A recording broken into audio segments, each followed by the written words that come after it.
Bueno, buenas tardes a todos. Vamos a comenzar con una nueva clase de puentes. Esta sería la parte C2. Vimos previamente la tipología de puente losa y puente viga.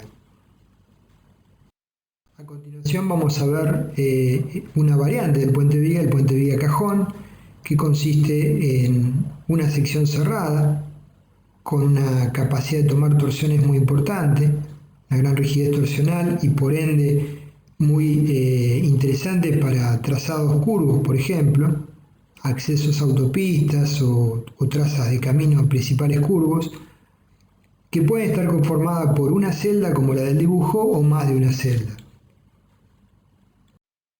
A modo de ejemplo y tomado de Leonhardt, acá vemos arriba un trazado de una viga cajón con 3 celdas que requiere de 2 apoyos y abajo una de 2 celdas con un único apoyo que requiere una pila de menor ancho. En este caso hay que hacer un control del equilibrio, porque si la carga se concentra sobre un lado, que no tenga tendencia al vuelco la estructura. Cada celda va a estar constituida por una losa superior que funciona como cabeza comprimida y losa de calzada, con un espesor que en general no es menor a 20 centímetros, una losa inferior que aloja la armadura de tracción en los vanos, con un espesor mínimo de 18 centímetros, y trabaja eventualmente como cabeza comprimida en los apoyos cuando son vigas continuas. Esta tipología perfectamente se adapta para vigas continuas. Las almas de las vigas alojan las vainas que se levantan, armaduras postensadas, por lo tanto requiere un espesor mayor o igual a 20 centímetros y también la armadura de corte y la de torsión. Las celdas externas, las celdas internas no requieren armadura de torsión. Como ventajas podemos enumerar que tiene como dijimos, una resistencia importante a la torsión y es apta por lo tanto para autopistas de eje curvo. Asimismo puede apoyarse sobre pilas individuales por poseer esa rigidez torsional justamente. Se pueden lograr luces mayores a un puente viga simple con menor peso propio, hasta del orden de los 50 metros con vanos simples. Permiten la ejecución mediante elementos premoldeados denominados dovelas, que se ejecutan mediante la técnica de voladizos sucesivos postensados, ya lo veremos. Las almas le confieren un grado de empotramiento a la losa superior, lo cual nos permite jugar y trabajar con voladizos importantes. Acá vemos por ejemplo el acceso a una autopista, ¿sí?, con eje curvo. En este caso el apoyo es sobre 2 puntos, ¿sí?, en las pilas, como se visualiza en el dibujo, y poseen, como dijimos, una importante rigidez torsional. Para tramos simplemente apoyados pueden ser ejecutadas por etapas. Primero la losa inferior y las caras laterales, dejando barras de anclaje y posteriormente la losa de calzada. De esta forma los elementos a movilizar y transportar tienen menor peso y se pueden salvar luces, como dijimos, de hasta el orden de 50 metros. Acá vemos la etapa constructiva arriba y el puente terminado abajo. Tienen una relación excelente entre inercia y la sección, apta para tomar tanto momentos positivos como negativos.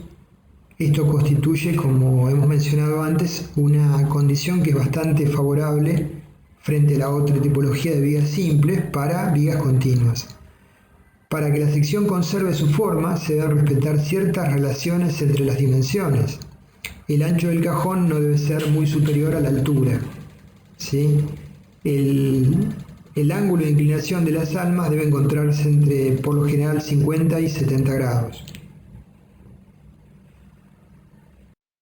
Acá tenemos esquemas de tomados de Leonhardt también para diferentes vigas cajón, en este caso de una sola celda, con anchos de calzada importantes, 2 carriles más aceras de 13 metros arriba y abajo de 16 a 24 metros, un ancho variable. Con la técnica del postensado permiten la ejecución de avance por dovelas sucesivas, ¿sí? Esas dovelas pueden ser hormigonadas en el lugar, como en el dibujo, con longitudes del orden de 3 a 5 metros, sostenidas por una grúa superior con un contrapeso, con sección variable, o bien pueden ser premoldeadas y adosadas unas con otras. En ambos casos son posteriormente postensadas. Acá vemos en esa tarea la ejecución previa de las armaduras de la dovela, ¿sí? Y el control de las vainas de postensado que permiten hormigonarla en el lugar vinculándola a la existente.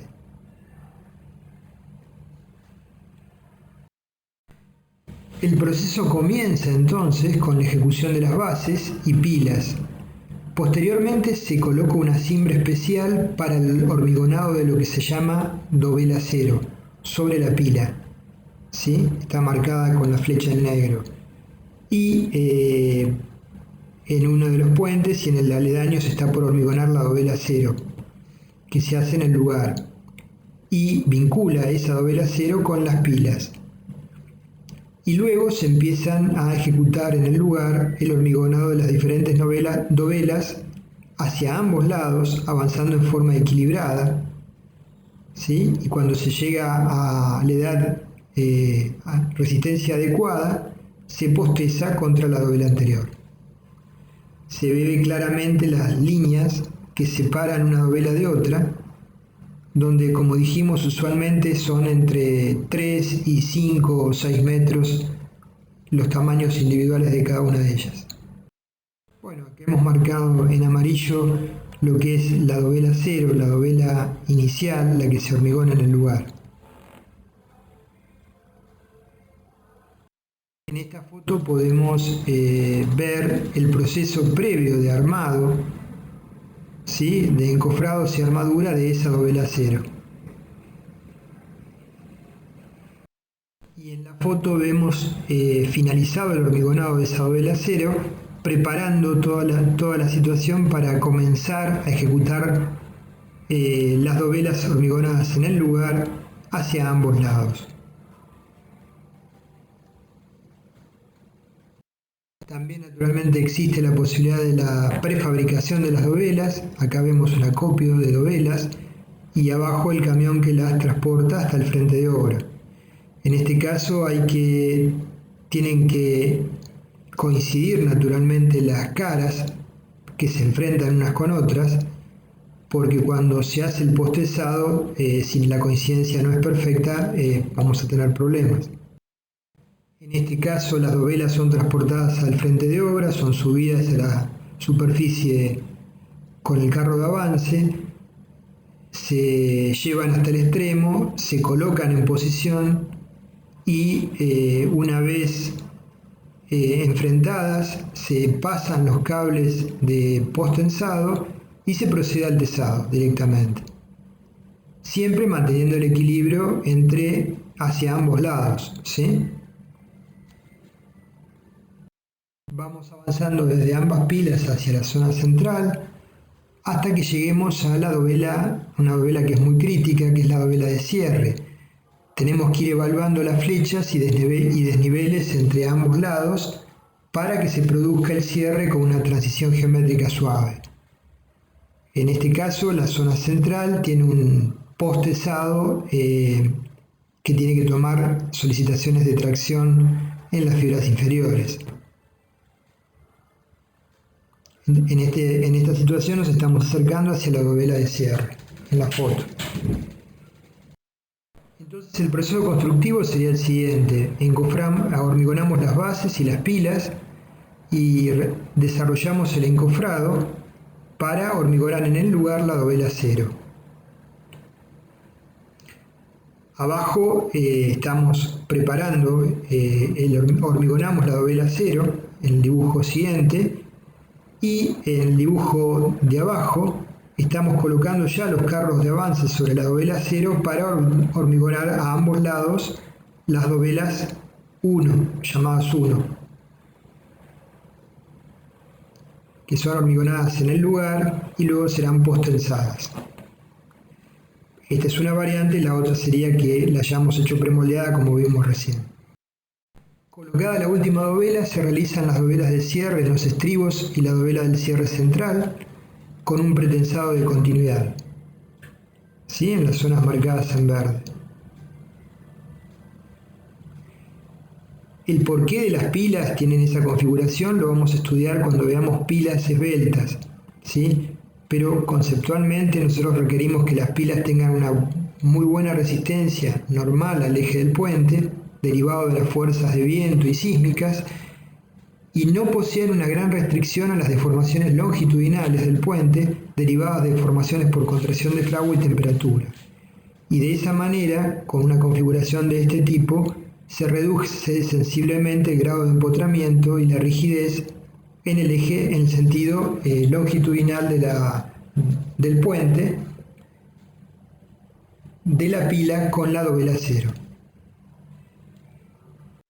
Acá tenemos la discretización del avance desde la dovela 0, la dovela 1, etc. hasta llegar al centro de la luz desde ambos extremos. Acá dijimos que había puentes que por su naturaleza el proceso constructivo no era relevante pensarlo en la etapa de proyecto, como un puente loso, un puente viga. Este tipo de puentes, naturalmente que es más que relevante, es imposible no pensar el proceso constructivo, porque del proceso constructivo se van a ir derivando situaciones que la estructura tiene que ser equilibrada y resistente y tiene que tener la seguridad adecuada hasta que se llegue al cierre de las dovelas, de la dovela central, y tenga continuidad. Entonces el proceso constructivo es absolutamente indispensable analizarlo y ver todas las etapas previas que hay que definir, la resistencia bajo cargas últimas y el grado de seguridad de rotura. Amén de las condiciones de servicio. En la medida que vamos avanzando con las dovelas, el descenso que tienen las mismas para darles una contraflecha adecuada. En general, el brazo emboladizo queda equilibrado por el avance en simultáneo del tramo vecino. Tenemos que considerar con mucho cuidado el cálculo de las deformaciones, como dijimos, por peso propio y fluencia lenta, para naturalmente prever las contraflechas constructivas que tenemos que adoptar y lograr que el cierre del vano central se genere sin mayores inconvenientes. El principio básico sobre el cual se sustenta el método constructivo mediante voladizos sucesivos es el de ir materializando estructuras parciales en las diferentes etapas constructivas que sean autorresistentes, que sean equilibradas. El conjunto basa su equilibrio en la estabilidad y soporte que le generan las pilas.